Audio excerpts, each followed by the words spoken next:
So in the last report, President Muhammadu Buhari this Monday performed one of what can be considered as a major task before handing over to his predecessor, Bola Tinubu. The president commissioned the Dangote multi-purpose mega refineries.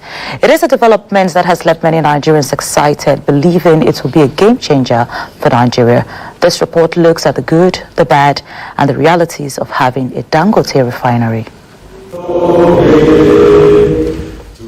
When the president came into office in 2015, petrol pump price was 87 naira per litre, and he determined to bring down the pump price for the benefit of the citizenry. The pump price has steadily risen, currently sold officially at 195 naira per litre, but as high as 400 naira at some other filling stations across the country.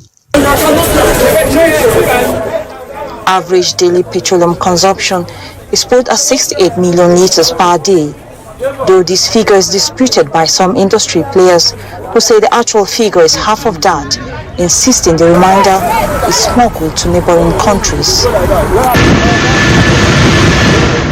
That Nigeria is a major producer of crude is not in doubt, but the fact that it imports refined product is the sole point, as the government-owned refineries are perpetually undergoing rehabilitation and repairs. Memorandum of Understandings for the rehabilitation of those in Kaduna and Port Harcourt, costing almost $2.5 billion was done months ago. As it seems, it is Dangote Refinery to the rescue. The massive complex, covering approximately 2,635 hectares in Lekki, Lagos, built at the cost of over $19 billion refinery, is expected to process about 650,000 barrels of crude oil per day. I am informed that this complex has the capacity to process 650,000 barrels a day of crude, which will enable our country to achieve self-sufficiency in refined products.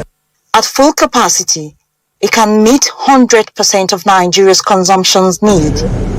The Nigerian National Petroleum Company Limited, NNPC, has a 20% equity shareholding in Dangote Refinery. Is this enough to curb Fed monopoly? Again, we can be afraid of what I call a farm-dominant model with respect to pricing petroleum in Nigeria, but that's just about it.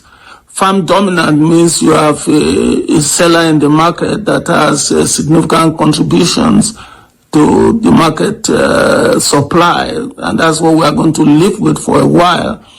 And Professor Ladere also worries that there may be implications for the downstream petroleum market. And don't forget also that we have import option. The fact that we have Dangote Refinery does not mean that others cannot look out if we can get a cheaper import to Nigeria. When the government owns refineries for which over $2 billion has been earmarked for the rehabilitation eventually come alive in about 24 months, as outlined in the respective terms, will it be a case of the more the merrier? Dangote is a businessman. He's not going to sell his fuel at a subsidized rate unless government is willing to do that. And I think we are going to serve the West African community. It's going to bring foreign exchange to Nigeria. And I don't think it's going to solve our foreign exchange problem, but it's going to add to it. A good one, no doubt. Nigerians can only hope for the best in the days ahead. With regards to a natural endowed resource, Mwesi Ikono, AIT News.